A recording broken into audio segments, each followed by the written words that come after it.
La vérité biblique sur la dîme et l'offrande, de Dr Jean-Marc Désiré. Préface. La dîme et l'offrande occupent une place essentielle dans la vie du peuple de Dieu.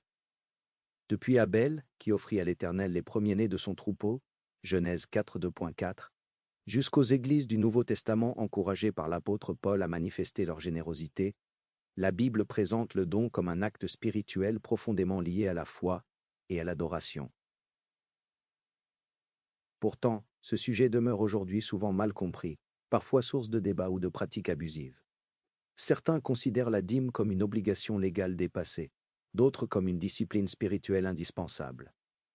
Ce livre se propose de dépasser les polémiques pour revenir à l'Écriture, afin de redécouvrir la vérité biblique et équilibrée sur la dîme et l'offrande. La conviction fondamentale qui traverse ces pages est claire. Dieu est le premier donateur.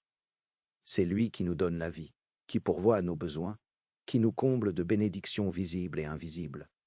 Surtout, il a donné son Fils unique, Jésus-Christ, comme offrande parfaite pour notre salut. Jean 3h16. La générosité chrétienne n'est donc jamais une simple obligation morale ou religieuse, mais une réponse à la grâce divine. Ce livre, structuré en 30 chapitres, explore en profondeur les fondements bibliques de la dîme et de l'offrande, de l'Ancien au Nouveau Testament. La dimension spirituelle du don comme acte d'adoration, de reconnaissance, de foi et de consécration.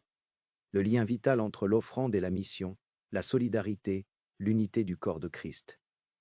Les bénédictions spirituelles et matérielles que Dieu attache à la générosité fidèle. Les dérives et les abus à éviter, afin de préserver la pureté de l'Évangile. Chaque chapitre cherche à éclairer le lecteur par l'étude biblique, des exemples historiques et des applications pratiques pour l'Église d'aujourd'hui. Mon désir est que cet ouvrage soit non seulement une ressource d'enseignement, mais aussi un instrument de transformation, afin que les croyants découvrent la joie et la puissance d'une vie généreuse. Car en fin de compte, donner n'est jamais une perte, c'est un investissement éternel.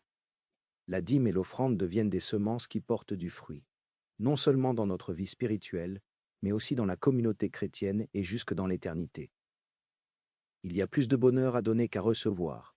Acte 20h35.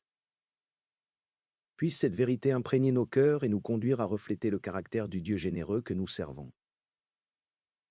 Dr Jean-Marc Désiré.